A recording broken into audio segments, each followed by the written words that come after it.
Hello and welcome to Health Talk. I'm Dr. Manny. When we want to look younger and live longer, we make changes to our diet and exercise goals. But when it comes to keeping our brains young and healthy, what changes really work? Joining me now is author of 52 Small Changes for the Mind, 1 year to a happier, healthier you, Brett Blumenthal. Hi. So, younger body, but you say younger brain. Sure. Well, the brain is the starting point of your whole body. Right. Now, in your book, you prescribed to make one small change every week. Yes. How does that work? I mean, and how did you come up with, okay, make one change every week that's going to sort of build up over time? How did you come up with that, algorithm? Well, when I was in change management as a management consultant, I worked with large organizations who went under many changes. And what we found was putting the structure to a change that's big and breaking it down to smaller changes often is a much more successful route than trying to overhaul all at once. All right, let's go through a few of your changes. Sure. That you recommend. One of them is forget the Joneses. Yes.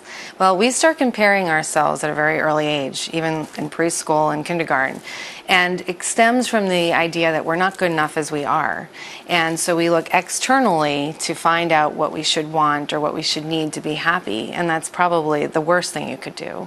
Instead, we need to look internally and really find out for ourselves what we want and be happy with who we are as individuals. You also recommend eating correctly, and fruits and vegetables is something that you push, especially as you're trying to make the brain feel and act younger, right? Right. Any specific kinds of foods? Yeah, I talk about a lot in the book, but berries specifically are really helpful because those rich reds, blues, purples are indicative of how many antioxidants are in this, and as a doctor you know this. Right. And antioxidants are important to fighting free radicals, which have been linked to dementia and Alzheimer's. So using berries as a way to ward that off is wonderful, and so easy because they're so tasty to incorporate those. Right. From a vegetable perspective, alliums are really great for promoting proper blood flow to the brain.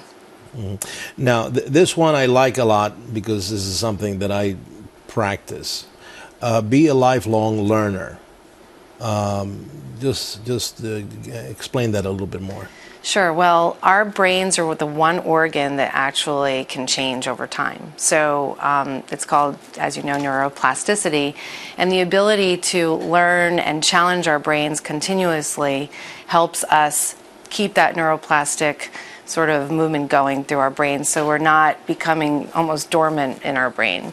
And that's really important for improving memory, cognitive function, and warding off age-related mental disease as well. And the last point that you have is place value on doing. What's that?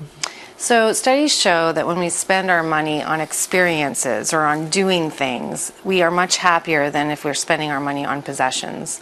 And there are a variety of reasons. One is experiences are often including other people, so we're getting deeper connections with our friends or family, whoever we're with. But also it's multi-sensory. When you buy something, it's a finite moment and then it fades over time. With an experience, you're getting hopefully new smells, new tastes, new touches, Right. Your whole body is awakened. And so those memories and that whole entire experience lasts for hopefully a lifetime. All right, well, listen, this is a lot of good information. 52 Small Changes for the Mind.